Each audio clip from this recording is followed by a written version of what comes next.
皆さんこんにちは。ゆずきゆかりです。今日もみんな大好きメスティンでオムライス作ります。なんとこのオムライス、ほったらかしでできます。ズボラな私にぴったりなんです。それでは早速下準備から始めていきましょう。まずはお米に規定量の水を入れます。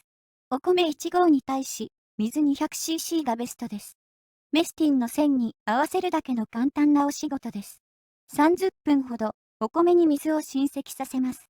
浸積させることでお米が水を吸収し、ふっくらと炊き上がるそうです。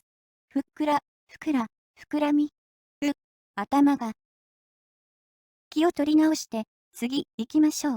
玉ねぎは4分の1で十分です。切り刻んでいきましょう。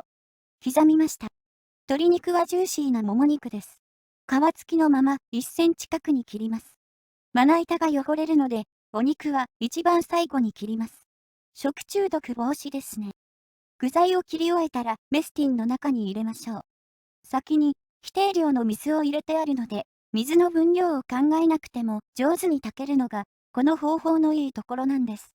味付けはケチャップで、たっぷり入れましょう。これでも少し少ないかもです。具とお米をよく混ぜて、最後に塩コショウを振ります。それでは、蓋をして炊く準備しましょう。メスティンの相棒といえば、やっぱりこれ。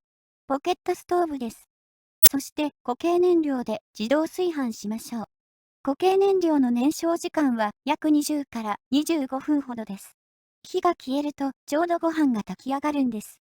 火をつけます。それではお米を炊いていきましょう。炊いている間に卵の準備しましょう。今回は2つ使います。上手に割れました。卵を溶いていきます。卵を溶き終えたら、大好物のチーズを入れちゃいます。本当はたっぷり入れたいのですが、気になるものが一つ。しかし、今日は問題ないんです。なぜかというと、なんと60%カット。ということは、6割増しで食べちゃってもセーフです。ということで、たっぷりチーズのふわとろオムライスにしましょう。いい感じに炊けてきたんではないでしょうか。火が消えたら炊き上がりです。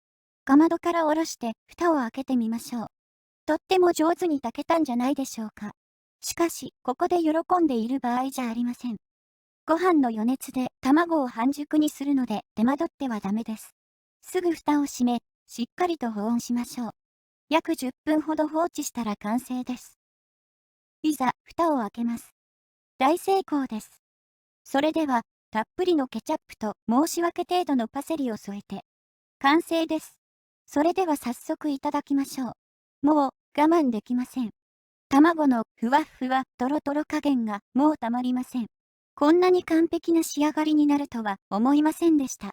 また、チーズを加えたことで、卵ととろけ混ざり合って、味に奥行きが増し、チーズの旨味がしっかり感じられます。次に、チキンライスですが、しっかりと炊けています。ただ、味が少し薄めですね。しかし、かけるケチャップで調整できるので、全く問題ないですね。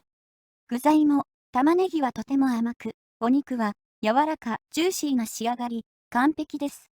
ごちそうさまでした。こんな簡単にできるオムライスですが、ふわっふわとろとろに仕上がり、美味しい、大変おすすめです。もし機会があれば、皆さんも作ってみてください。ご視聴ありがとうございました。